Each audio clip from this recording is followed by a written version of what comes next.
So my name's Warren Driechel. I'm the new Chief of Police for the Edmonton Police Service. I've been with the Edmonton Police Service for over 28 years.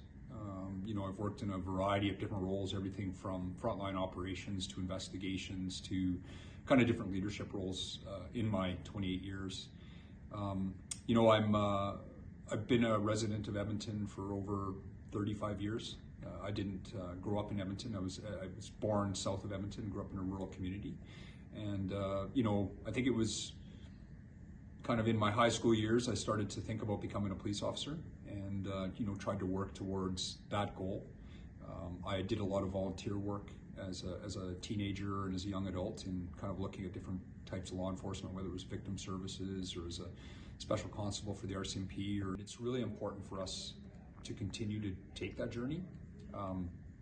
I think that there's a level of trust in police, but what is always declining is confidence that we're not acting legitimately, that we're not meeting the needs of the community. And I think it's really important for us to understand that. And I think that just to even be able to sit here and talk about it today causes me to reflect on the things that we need to do as a service to improve that.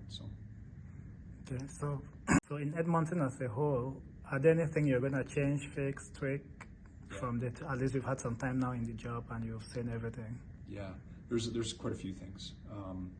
The first thing I look at is I think that as a police service, we've become very reactive in our community.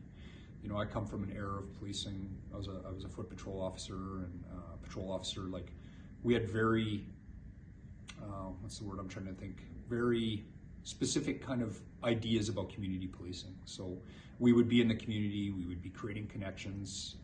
Even as a patrol constable, I look back almost 25 years ago, I had a relationship with one of the junior high schools in North Edmonton, right? And it was kind of encouraged at that time as police officers to kind of build those connections to community.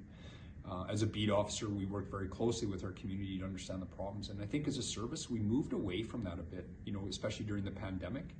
And so it's getting back to those ideas of community policing. How do we really connect? I think in the past, and when I look at law enforcement as an industry, there hasn't been a lot of trust in policing from the Black community at times. And I think it's important for us to understand what that means, why that has occurred, and what are the things we need to do to correct it. So how do we have two-way communication?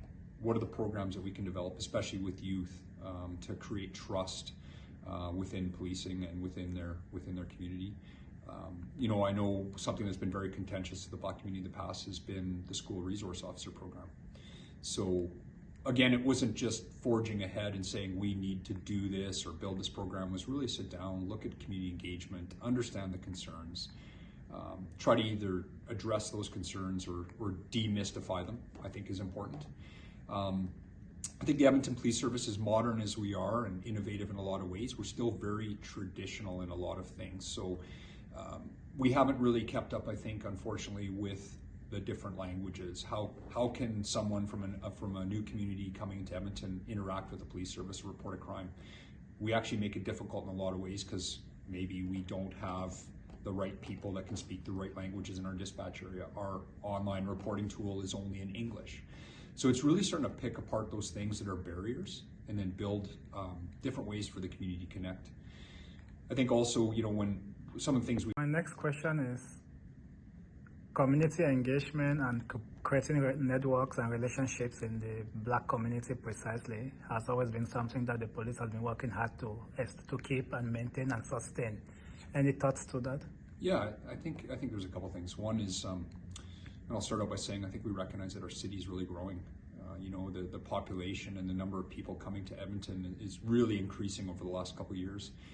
With that, obviously, comes a bunch of diverse communities. So I think the first part is to really understand what is the demographics and the makeup of Edmonton, who's in our community. Looking specifically as your question about the Black community, it's they're very diverse even within their own community. So different languages, different cultures, different origins, different traditions. So I think it's really important for us to create connections to the community, whether it's through different programs, through our equity diversity programs, and really law enforcement can't go it alone. We need the community to be engaged. So we have our Chiefs Community Council. So we stand that up. So we have representatives from different different groups, different communities within the city of Edmonton to inform us what's working, what doesn't. It gives us an avenue too where we can reach out so that if we know that something's occurred within the city or something's occurred within policing that's a concern to the community, we now have a connection to them. So I think those are all very important things. I'd say we still have a long way to go. We're learning all the time. But you know, it's definitely important as the city grows is to understand those concerns. You know, with this large amount of immigration or people that have come to the city of Edmonton, both from across Canada as well as around the world, it requires us to be agile and change.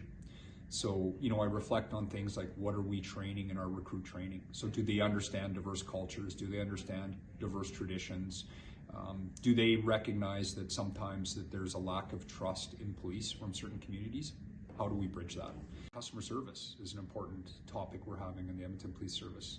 So it's everything from when somebody calls our dispatch center, are they being heard? How are our police officers responding, dealing with problems? How are we conducting investigations? Those are all things that I think we're very focused on. And again, just improving that kind of interaction, you know, with the city of Edmonton and citizens. You know, since it's topical and since you're here, one of the things we focus on is diversity in our organization. That's a big goal for us, diversity in our leadership team. And really starting to get out to the community, ensuring that the Edmonton Police Service, you know, by its makeup and its people represents the community at large.